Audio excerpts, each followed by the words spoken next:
a meter en líos. Uh-huh. Sí, porque es que una vez que caes en manos de la prensa es muy difícil zafarte.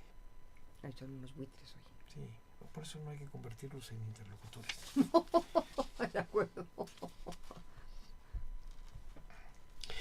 Quiero recordarle al público que en este programa reflexionamos sobre el fenómeno tan profundamente humano que es el de los asentamientos urbanos como el hábitat más complejo de nuestra naturaleza biológica, económica y social.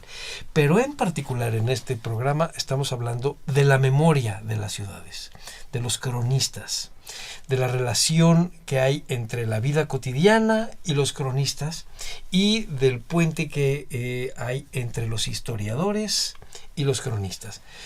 Tenemos con nosotros a Ángeles González Gamio, que es realmente un lujo tenerla con nosotros para hablar sobre los cronistas de la Ciudad de México, más los cronistas de otras ciudades. Ángeles, estábamos platicando sobre una de las características del cronista que lo hace distinto al historiador. El cronista se mueve con el tiempo en la mano, el tiempo corto en la mano, del día con día. Él está haciendo la descripción de lo que ve y de lo que oye todos los días y va registrando lo que va pasando, lo que cree que va pasando, lo que en su imaginación se escribe, lo que quisiera que pasara, pero que todo eso le da un perfil al entorno inmediato que él tiene. En cambio, un historiador normalmente se mueve o en las coyunturas que son los momentos de quebranto, o al revés, en los largos plazos, y se pone, como decía Brodel, las botas de 7 leguas para ir caminando muy largo. El cronista es una suerte de historiador ultradinámico. Está muy buena esa descripción, sí. Sí, se mueve con el día. Sí. Sí, porque fíjate que claro, porque si usas mucho la historia, ¿no? Para explicar un poco lo que está pasando, pero estás en el día, ¿no? Estás en el hoy, aunque te remontes al pasado, y por eso lo que te decía yo, que para un cronista el historiador es fundamental, la historia, ¿no? No, porque es lo que te ayuda, como digamos, a ponerle base, pie a lo que estás diciendo de ahora, ¿no? Pero dices, bueno, ¿por qué no podemos destruir esta barda tan importante que es aquí? Se celebra la fiesta de nuestro patrono San Sebastián, pero porque aparte de todo, esta iglesia se hizo en el siglo XVII por Fray Andrés de Olmos, X. Entonces eso te ayuda a ti para que tu crónica actual tenga mucho más peso. Que simplemente es porque es muy bonito el atrio, porque mi papá me dijo que era muy importante. No, lo vas a fundamentar. Entonces yo creo que uno de los pies de la crónica es la historia. Sí, cuando son la defensa del patrimonio.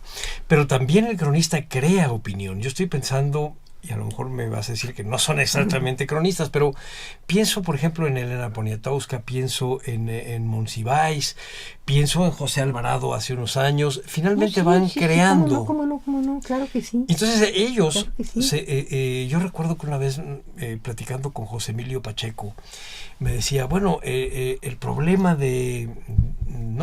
la virtud quizá de estos cronistas, de estos escritores, se convierte después en un problema para los lectores, porque no podemos salir a la calle si no los leemos. Es una suerte de horóscopo. No puedes salir a la calle si no ves a Monsiváis, si no sabes qué es lo que está pasando, qué te dice Poniatowska. Claro, sí. Efectivamente ellos crean nuestro mundo, nos lo amueblan y nos permiten movernos y vivir en él. Así es. Es que sí, ¿sabes qué? Yo les llamaría quizás los cronistas de lo inmediato, utilizando un término que utilizaste muy bonito, y que son gente aparte con tanta autoridad, digamos, moral y intelectual, con tanto peso intelectual, que finalmente yo digo que van haciendo historia, un poco lo que, no sé, tú eso, de nada es mejor, a mí me gustaba mucho, yo leí mi interpretación, que lo decía don Silvio Zavala, la historia del tiempo presente. No, que sí, ellos los que dicen ya se va a volver un poco historia, aparte lo escriben, quedan, y sí, ahora, los cronistas de otro tipo, un poco como los de el patrimonio, las tradiciones, todo eso sí se fundamentan mucho en la historia, la necesitan, con lo que te decía yo, para darle peso a sus opiniones actuales. Pero por supuesto, yo coincido contigo, que a mí esos personajes que tú mencionaste sí se me hacen cronistas importantísimos. Sí, bueno, son los que dan idea de la idea de mundo que tenía nuestra generación. Pero también, por ejemplo, y a despecho de lo que podía haber dicho Octavio Paz si oyera la barbaridad que voy a decir, pero él y también Guillermo Tobar, a lo mejor me daría un coscorronazo, pero bueno, durante mucho tiempo la gente común y corriente que no leía libros de historia, la imagen que tenía del virreinato y del periodo virreinal y de la Ciudad de México del periodo virreinal es la que nos construyó don Artemio. Sí. Sí, Sí, en gran medida, ¿cómo no? Sí, yo creo que él fue el que tuvo quizás más éxito en eso, aunque hubo muchos otros, don Luis González Obregón, pues, creo que fue su maestro, ¿no? Claro. Los que estaban mencionando, esos decimonónicos que escriben todas estas relatos de García Cuba, Rivera Cambas, etcétera. Pero lo que pasa es que él usó, sobre todo se acogió mucho a ese tema de las leyendas. Uh-huh. Que es algo delicioso porque aparte las aderezó tanto. Sí, tenía una buena pluma, sí. Con la vida cotidiana, la comida, cómo se vestían, les ponían nombres. Entonces, digo, les dio un realismo tan intenso. Les dio también era un poco el teatro costumbrista, ¿no? La emoción, ¿no? de siempre de la leyenda, ¿no? El suspense, digamos. Y él, fíjate, él pone en el prólogo de una de sus obras, me acuerdo muy bien en la introducción, dice, lo que aquí se cuenta, si no pasó así pudo haber pasado. Sí, cómo no. Sí, pues sí. Sí.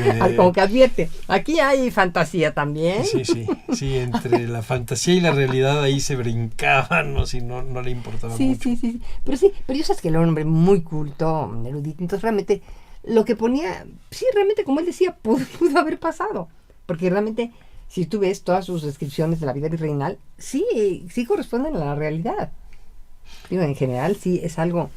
Cuando menos era verosímil, porque está basado sí. en documentos, en pruebas. Sí. Y él lo que hacía es que lo aderezaba, el contexto estaba bien, pero la circunstancia y el acontecimiento en particular lo aderezaba de tal manera que el lector de su momento, es decir, el lector moderno, podía entender perfecto lo que estaba pasando. Absolutamente. 2 o 3 siglos atrás. Y entonces tenemos cronistas que fueron historiadores, cronistas que fueron literatos. Pienso, por ejemplo, en Salvador Novo. Sí, ¿cómo no? Cronistas que fueron periodistas, estoy pensando en Alvarado, estoy pensando en Guillermo Prieto, la descripción de Guillermo Prieto de la muerte de Mariano Otero, por ejemplo, te pinta en realidad lo que es el impacto del cólera morbus en la Ciudad de México. Sí. Prieto es... Pero entonces, ¿qué tipo de gente puede ser un cronista? Dímelo tú. Yo te veo esa cosa, fíjate que yo he visto a través de mi contacto con los cronistas que he leído, por supuesto, y con los de carne y hueso, con los que he convivido muchos años cotidianamente, y gracias a los cuales he conocido esta ciudad. La verdad que yo creo que como pocas gentes que no nos imaginamos las maravillas que guarda esta ciudad, que las he estado sacando en la serie que hago para Canal 11, Crónicas y Relatos de México, que cuando me invitó la directora a hacer esa serie, iba a ser en el centro histórico nada más. Y yo le dije, oye, Enriqueta, se me haría un desperdicio porque mira, es que esta ciudad tiene unos lugares que no nos imaginamos que existen, que yo he conocido gracias a los cronistas. Y yo quisiera que también les diéramos voz a esos cronistas. Porque de verdad, tú no tienes una idea, en lugares como Iztacalco, Iztapalapa. Bueno, Iztapalapa es uno de los conventos del siglo XVI más bellos de la Ciudad de México, que es de ustedes, de Lina, el convento de Culhuacán. Sí. ¡Qué lugar! Porque bueno, poquísima gente conoce esa joya. Es una de las joyas del siglo XVI. Y así, ¿no? Por toda la ciudad. Y bueno, yo veo que es, por eso siempre se usa la palabra de que es una labor de amor. Yo creo que cualquier persona que ama su lugar o X tema particular, ¿no? De ese lugar, por ejemplo, fíjate, tenemos cronista del arte funerario, tenemos cronista de la charrería, ¿no? Que son que se mete a estudiar la historia del tema y lo va siguiendo en la actualidad. Todo eso. Y lo hacen por puro amor. Entonces, no hay cuestión ni de grado académico, porque te digo que hay gente que no tiene ni secundaria, y son los que más saben su lugar, más que ningún historiador que yo conozca. No es cuestión de edad, porque hay gente, fíjate, maravillosamente hay mucha gente joven, aquí en la Asociación de Cronistas está integrado gente joven. hasta viejititos. De manera que no hay cuestión, fíjate, otra cosa muy interesante, no es una cuestión de carácter económico. Uh-huh. Porque hay gente de una tremenda, ¿qué te puedo decir? Pues modestia económica. Sí, sí. Verdaderamente, bueno, te conozco campesino de Milpalta. Sí, de Milpalta. Sí. Y sin embargo, tienen esta pasión por conocer la historia de su lugar, por ir consignando lo que va pasando, por cuidar su patrimonio, tanto los papeles, los archivos que tienen ahí. Muchos de ellos han promovido que se hagan archivos, que se cuiden los archivos parroquiales y los archivos municipales, ¿no? Que no hay ninguna importancia. Entonces, realmente por así que los, ¿cómo diríamos?, protectores intelectuales y morales del patrimonio material e intangible, como dicen ahora, de su comunidad. Y para eso no hay ningún requisito de ningún tipo, fíjate, más que el amor. Porque aparte nadie les paga. Eso es lo más increíble. Muchos de ellos publican sus libritos, oye, te rompen el alma en un papel modestísimo y los van a vender a las ferias de libros. Y son unas obras, las mejores obras sobre los lugares. Pero nadie les hace ningún caso. Más que los que amamos eso y que también estamos cronistas y estamos en eso, ¿no? ¿Y tú cómo te hiciste cronista, Ángeles? Es que sabes que hacerte cronista como que te pasa y ni cuenta te das. Yo creo que como de repente, bueno, con la operación de que si te embarazas, te das cuenta, no, y si te das cuenta. Pero no, lo que pasa es que yo empecé a trabajar. Mira, yo creo que empecé a ser, digamos, cronista desde que yo caminaba con mi abuelo Manuel Gamio, de niña, por el centro, y mi abuelo me iba describiendo la ciudad que había debajo. Uh-huh. Y entonces yo llegaba y en la escuela les platicaba a mis compañeritas lo que había descubierto. Nunca me creían, además. Pero decían, no, es que debajo del lugar hay otra ciudad y está un palacio. Y yo les platicaba. Yo creo que ahí se me empezó a estar una cuestión de mi semilla de cronista. Y luego mi papá, que era como cronista de sociales, hablaba de las casas de arriba, de la que era de la marquesa de no sé qué, y mira qué belleza de casa virreinal y el barroco. Entonces ahí como que se me iba haciendo toda una imaginería sobre la ciudad, ¿no? Uh-huh. Y luego tuve la suerte que entré a trabajar al Consejo del Centro Histórico, uh-huh, en un palacio hermosísimo, que es el Palacio del Conde de Vera Soto, uh-huh, ahí en la calle de Chile, donde está precisamente el archivo del antiguo ayuntamiento. Sí. Bueno, y entonces allí pues como que me metí a eso, y fíjate, trabajando ahí en el Consejo del Centro Histórico, era directora de publicaciones del Centro Histórico, fue cuando empecé a escribir en la jornada crónicas sobre, y te voy a decir por qué fue, porque fue la época en que María Félix dijo que el centro histórico olía a orines. Uh-huh. Y se lo dijo a Zabludowski, en lo que eran entonces 24 horas. Y eso hizo un escándalo nacional y todo el mundo se hablaba mal del centro, porque estaba lleno de ambulantes, estaba muy sucio. Y fue cuando se empezó la primera, digamos, rescate del centro histórico, empezó Manuel Camacho. Y yo trabajaba ahí en Era Soto. Y yo veía cómo se iba transformando. Sí, yo te conocí ahí en Era Soto. Me conociste en Era Soto, sí, fíjate, sí. Estamos hasta el año 2 conejo, ¿no? Sí. Entonces, se empieza a transformar el centro y la gente sigue diciendo, no, es una china del centro, que asco, huele a pipí, como dice María Félix. O sea, no, ya no está pasando eso, ya se está transformando. Y entonces, yo en mi indignación, dije, no, es que hay que decir lo que está pasando. Me fui a ver a un señor Luis, que dirigía entonces el 1+1. Y le dije, oye Luis, está pasando esto en el centro, y le platiqué, le dije, entonces me hace una tristeza que la gente no lo sabe. Te propongo escribir semanalmente una crónica diciendo lo que está pasando en el centro. Y así empecé. Y a los 2 años me invitó Carlos Payana que me fuera a la jornada con esas crónicas. Y ya en la jornada llevo 23 años. Uh-huh. Pero era con la idea de que la gente, ¿me entiendes?, redescubriera el centro, viera la maravilla que era. Y como yo quería que fueran a pasear, por eso siempre también empecé a terminar mi crónica recomendando algún lugar para comer ahí cerca, una cantina, un restaurante o algo.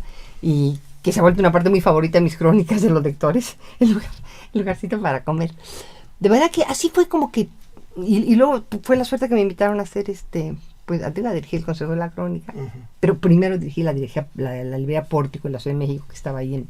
Fíjate, cuando se me acaba el trabajo en el Consejo del Centro Histórico, en el Palacio del Conde de Vera Soto, dije, nunca volví a tener una oficina tan bonita como esta, digo, un palacio del siglo XVIII. Y que me van invitando al Consejo de la Crónica, que estaba en una capilla que había sido de San Francisco, también del siglo XVIII. Estaba debajo de la cúpula. No ahí en la esquina de San Juan de Letrán, ¿no? En la Lázaro Cárdenas. Muy bien, San Juan de Letrán.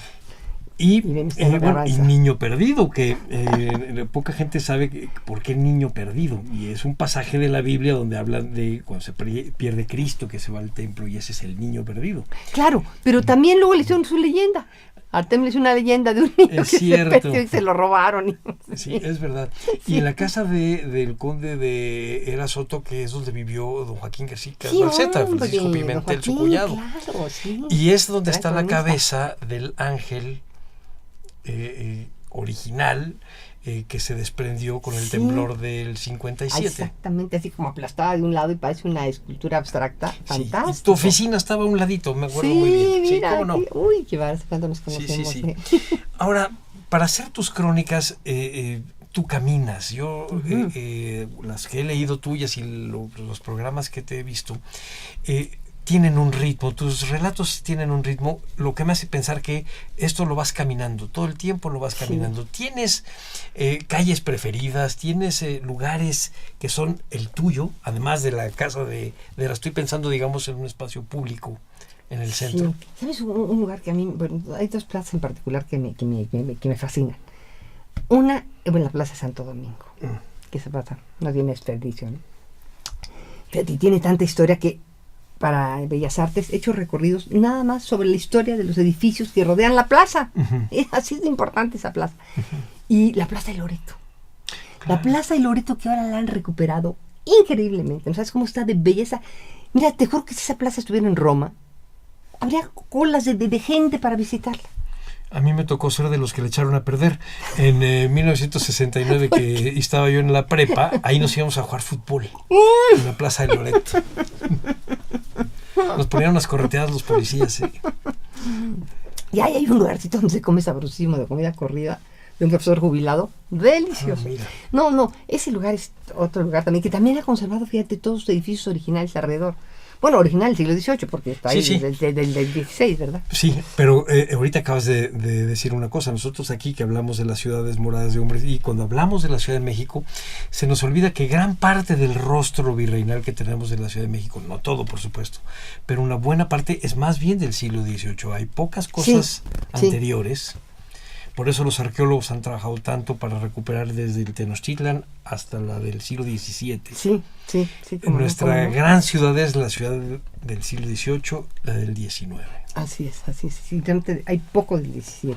Eso es verdad. Y poco se sabe eso. Pero es muy interesante. Yo hice un libro hace varios años que se llama El Patrimonio Rescatado. Que precisamente lo hice cuando se empezaron a hacer todas las primeras restauraciones importantes, en los años, a principios de los 90. Y fíjate que fue interesante porque iba yo a ver los edificios que estaban restaurando, ¿no? Unos muy importantes como el Museo José Luis Cuevas, lo que era el Real Colegio de Minas, ¿no? Lo que fue también los edificios de San Nicolás, ahí en la calle Guatemala. Y entonces los arquitectos me iban enseñando lo que estaban haciendo, y es una labor maravillosa de la restauración de esos viejos edificios, porque es como un poco de arqueología. Comienzan por irle quitando todo lo que han agregado a lo largo de los siglos. Exacto. Entonces van saliendo unas maravillas que no te imaginas. Entonces ahí, en esas restauraciones, van saliendo cosas del 17 y de repente hasta del 16. Ahí en que fue el antiguo, el Real Colegio de Minas, que lo trataron los ingenieros, es fascinante porque había pues yo vi como una ventanita, pero pegada al piso. Oye, ¿qué esta ventanita tan rara? No, dices que esta era una puerta del edificio del siglo XVI, con el hundimiento, cuando estuvo anegado, ya hacemos por la inundación. Entonces, cuando lo rehicieron, que aprovechaban, pues normalmente los cimientos. Ahí están debajo todas las casas del siglo XVI y XVII, porque eran cimientos así. Obviamente que los aprovecharon para los palacios del XVIII. Entonces construyeron el edificio y quedó aquí esta puertita como ventanita, pero es una puerta. Dice, cuando hicimos la excavación está bajo la puerta. Eso es fascinante. Claro. Está la historia ahí del edificio, en el propio edificio, la historia de la ciudad. Claro, porque así es como trabajan los historiadores y los cronistas. Siempre vemos lo que ya pasó y entonces lo alcanzamos a notar por los vestigios que quedan. Sí, exactamente. Entonces tú puedes imaginarte cómo era la Ciudad de México en el 16, viendo lo que queda dentro de un edificio del 18. Exactamente. Oye, la huella de las acequias es fascinante, eso me fascina irla descubriendo ahí en la Ciudad de México, que yo he hecho un par de descubrimientos, yo creo que inéditos, por mi curiosidad, y luego voy a ver los planos antiguos y efectivamente. Por ejemplo, bueno, por supuesto, bueno, la que ya se sabe muy claramente, la calle de Perú, Ujú. que era una secta importante, entre otras cosas, llegaba mucha de la mercancía que tenía que pagar aduana en la Plaza de Santo Domingo, está ahí en una cuadra. Pero si tú ves esa calle, tiene un trazo ondulante, porque era el trazo del agua, de la sequía, ¿no? Porque la sequía no iba derechita, ¿no? Nunca eran. Entonces ves perfectamente ahí, y eso me emociona cuando veo eso, ¿no? En la Merced hay muchísimas evidencias de los antiguos embarcaderos, lo ves en el trazo de las calles, por supuesto, ¿no? Bueno, ahí frente a la Lóndiga, que también es de ustedes, está todo el puentecito ese, de ese canalito. Efectivamente, sí. Donde estaba el desembarcadero de Roldán, ese maravilloso que lo inmortalizó. ¿Quién fue? ¿Es Waldi o no? Bueno, en esa litografía notable del embarcadero de Roldán el día del Viernes de Dolores, ¿no? Entonces, puedes ir descubriendo en la ciudad muchísimas huellas desde la ciudad prehispánica. Bueno, cuando yo hablo de la ciudad, hablo fundamentalmente de lo que lo llamamos centro histórico, Sí, que sí. era la Ciudad de México, Sí, sí, sí. hasta mediados del siglo XIX, ¿no? Sí, ahora la ciudad son, como dijiste hace un rato, la suma de muchas ciudades. Sí, exacto. Son como una muñeca rusa que tiene una, Ujú. y luego otra, y luego otra, y luego otra, y todas son exactamente igual, pero cada vez más grande, cada vez Sí, más sí, grande. exactamente, sí. Y diferente. Hasta fíjate cómo veo uno la diferencia en los materiales. Por ejemplo, en las construcciones de la antigua Ciudad de México, se usaba mucho el tesontle rojo. Tú vas por el convento de Culhuacán que estábamos hablando en Iztapalapa, es de la negra, completamente negra. No parece aquí. Y esos balcones fueron los bajitos de Tlalpan, de Mixcoac. Bueno, que yo los veo muy provincianos, ¿no? Porque son de provincia, pero es que eran, pues, como provincias, eran pueblos de provincia, Tlalpan, Sí, Mixcoac, claro. eso. Pues es donde se iba a descansar Santana. Sí, claro. En Tacubaya, en Tlalpan. Pero ese tipo de balcones no lo ves nunca en la Ciudad de México, no hay ni uno. Ya. Eran las grandes construcciones con sus ventanas altas, ¿no? Entonces el leer esta ciudad hacia a través de su arquitectura es fascinante. Y fíjate que tocas un punto importante que gracias a los cronistas y a los que guían como cronistas en la Ciudad de México, como lo haces tú, como lo hacía el muy llorado Mariano Monterrosa, nos hace pensar la manera distinta como vivimos la Ciudad de México los tenochcas de hoy a como la vivían hace, digamos, 2 siglos. Por ejemplo, hoy difícilmente volteamos para arriba. Los edificios son tan altos que no levantamos la vista. En cambio, cuando te das cuenta de las hornacinas, de los detalles de los edificios barrocos, etcétera, te das cuenta que esa ciudad había sido construida para que estuvieras viendo para arriba. Sí. Y ahora ya no. Ni siquiera sabemos, bueno, fuera de las campanas de catedral, no sabemos si suenan las de las otras iglesias. Hemos perdido esa parte de los sentidos. La ciudad y los sentidos de hoy es distinta a la de hace 2 siglos y la recuperamos porque ustedes nos explican cómo era. Ahora, fíjate que es una cosa que me parece muy apasionante ver cómo se conservan cosas. Por ejemplo, algo que me llama mucho la atención. Todos los cronistas del pasado hablan mucho de los pregones, de los vendedores ambulantes, que siempre fueron una plaga. Y de los pregones de los que vendían en la calle. Es más, algunos autores, pues creo que la propia Marquesa Calderón de la Barca, los escriben, porque les llaman tanto la atención, ¿no? Todo lo que vendían por ejemplo, cabezas de puerco que les llevaban en unas charolas cargando, vendían pajaritos, chichicuilotitos. Sí, los chichicuilotitos, sí. Que eso todavía de niño yo yo también. A escuchar, ¿verdad? Sí. Pues sí, bueno, entonces, y tanto esos pregones, la Marquesa dice, no, estaba yo junto al balcón tratando de escribir, pero era imposible. Porque cada 5 minutos pasaba alguien con su pregón y como son tan cantaditos, decía, me distraigo, no puedo evitar oírlos porque y entonces los ponen, ¿no? Chichicuilotitos, graciosísimo. Y fíjate, ahora tú caminas, bueno, ya cada vez hay menos ambulantes en el centro, afortunadamente, pero hay calles como Correo Mayor que sigue teniendo un comercio intensísimo. Y cada 5 metros está alguien vendiendo su mercancía y con un pregón, también chistosísimo porque lo has encantado. Yo creo que es algo genético ya en el mexicano ahí del centro, porque, no, pues no, varo, no sé cómo, no lo sé imitar, pero es tan gracioso porque de veras como cada uno tiene su diferente tonalidad, su diferente cantaletita. Aunque estén a 4 metros de uno de otro, cada uno tiene un diferente, Sí, manera de pegar el grito, dicen en mi tierra, sí. Sí. Sí. Pero eso nos lleva a un tema que seguramente tú has reflexionado mucho, que es la relación entre el cronista y la gente, los que habitan la Ciudad de México, los transeúntes, la gente que estás viendo, porque tú no ves edificios, tú ves gente que vive en la ciudad. Es decir, la idea de la crónica es de una ciudad viva, no están relatando la Roma muerta, sino de una ciudad viva. Totalmente, claro, sí. ¿Cuál es la relación que tienen con la gente? Mira, fíjate que una de las fuentes muy ricas para la crónica es la historia oral. Que en realidad el cronista no la piensa como voy a hacer historia oral. Platicas con la gente porque te da una curiosidad espantosa de saber desde cuándo vive allí, y ese negocio que tú ves que todavía están haciendo una cosa que ya no hace nadie más que de los pocos lugares del centro donde todavía hacen alguna cosa, de los herreros, por ejemplo, que hacen todo de manual, todavía todo, ¿no? Un herrero en el centro, otro que hace latón, me acuerdo, muy simpático. Y quieres saber por qué, quién, que te platique, quién empezó el negocio, hace cuánto que viven ahí, que la casa. Es historia oral realmente. Claro, además es tan atractivo que, bueno, ve la cantidad de años que tiene Cristina Pacheco con este programa. Sí, aquí nos tocó, que es una vivir crónica de la ciudad. Absolutamente. Y que es deliciosa. Deliciosa. Sí, y eso es una fuente riquísima para el cronista.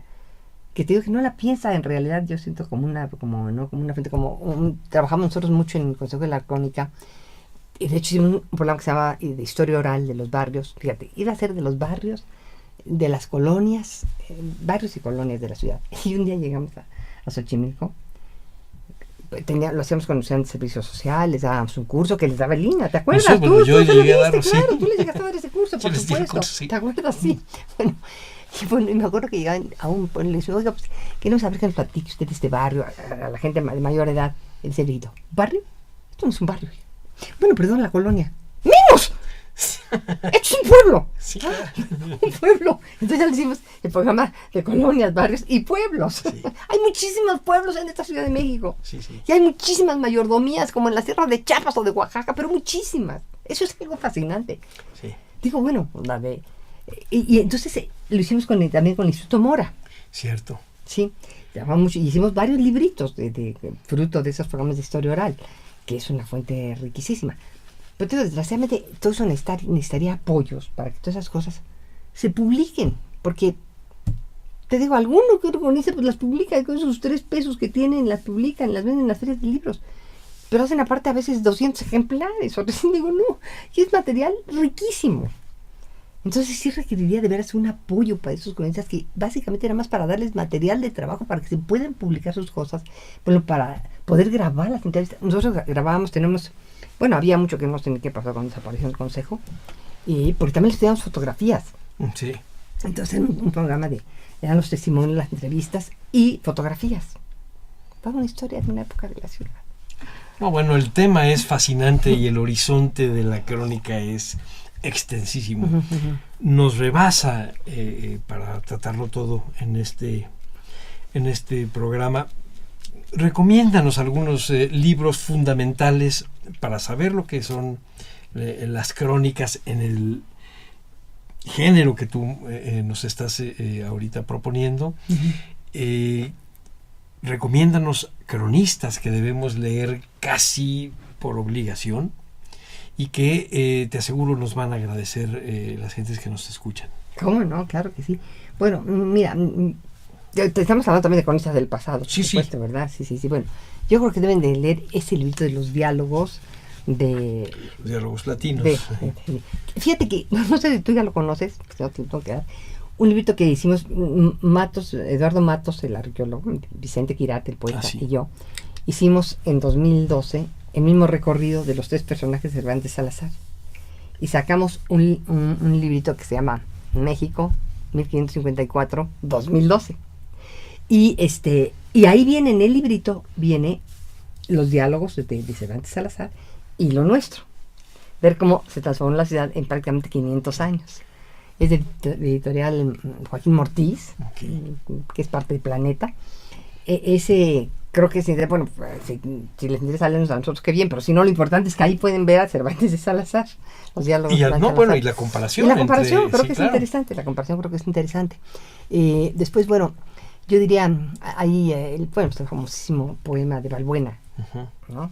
Grandeza mexicana, que después dio pie a que ya en el siglo XX Salvador Novo escribiera su nueva grandeza mexicana, que es un librito encantador, ameno, pequeño, que es muy sabroso porque es un poco a la manera de Cervantes Salazar, que él llega a un amigo de fuera y le enseña la ciudad. Y entonces lo lleva y le va a enseñar los puntos más importantes de la ciudad, lo lleva a comer las tortas de Armando. Y, simpaticísima, le llamo Nueva Grandeza Mexicana. No, se me hace muy esencial. Y bueno, el siglo XIX yo sí digo que es indispensable la Marquesa. Sí, claro. La Marca, que es una delicia esa mujer, absolutamente. Y cualquiera de los otros, bueno, Prieto, y Prieto es también un personaje, Guillermo Prieto, muy esencial, ¿no? Sí, Gutiérrez Nájera también, Gutiérrez, y bueno, Nájera. Nosotros que... sí, Rivera Cambas, sí. Rivera Cambas, García Cubas, esos dos también son muy esenciales. En el siglo XIX, es que en el siglo XIX hay una cantidad, oye. Sí, muchísimo, sí. Como muchísimo, no los quiero agobiar tanto, ¿no? Y del siglo XX, pues mira, lo que mencionaste, Monsiváis yo creo que fue el gran cronista, de una crónica de los guaruras, que es algo genial, de verdad. En la revista que sabemos en el Consejo, la revista Pie, él escribía en cada número, porque si esta es la única revista de crónica, y hay unas crónicas de verdad de los personajes actuales, así como esa que se hizo Los mexicanos pintados por sí mismos en el siglo XIX, que es buenísima, la hizo él del siglo XX. Bueno, es una cosa genial. Entonces, él viene, ya sabes, el franelero. Oye, pero los escribe con una gracia. Monsiváis es muy importante. Bueno, y de los grandes temas que tú mencionaste, Alenita Poniatowska. Pero también hay, por ejemplo, el Vicente Quirarte, su maravilloso libro Elogio de la calle, sí, donde nos cuenta, por ejemplo, una reseña de la historia, o sea, a través y toma fragmentos de todos los que han escrito sobre la ciudad, los diferentes literatos a lo largo de la historia, de buenísima. Y bueno, si quieren crónicas actuales, pues échame mi publicidad con el libro Corazón de Piedra, Crónicas Gozosas de la Ciudad de México, que es un compendio de mis crónicas, de algunas de las crónicas que he escrito en la jornada, y que eso es un recorrido por la ciudad, por diferentes lugares, por edificios, plazas, con su gastronomía, y etcétera. ¿Ese qué editorial es? Este es de editorial Miguel Ángel Porrúa, okay. Se llama Corazón de Piedra. Muy bien. Y en la librería, si no, en Amargura 4, ahí en San Ángel, que es la librería Miguel Ángel Porrúa, que es aparte un lugar lindísimo. Sí. No, bueno, vamos a conseguirlo. Bueno, te doy las gracias, Ángeles, por esta deliciosa plática, salpicada como todos nuestros programas, pero así es la ciudad. Sí. Sí. Está hecha de claro. un mosaico. Sí. Vamos a despedir el programa desde la conducción, un servidor, Salvador Rueda, a nombre de Radio INA, que doy por terminada esta emisión que fue posible gracias a la generosa participación de nuestra invitada Ángeles González Gamio, con quien tuvimos la oportunidad de charlar sobre los cronistas de la Ciudad de México. Gracias a nuestro auditorio por su atención. Les sugerimos consultar más de nuestra producción a través de www.radio.ina.gov.mx. En la realización, la Dirección de Medios de Comunicación a través de la Subdirección de Radio INA con Gabriela Marentes. En la producción, Evaníbaldo Morales. En los controles técnicos, Javier Cortés. Muchas gracias y hasta la próxima. No, hombre.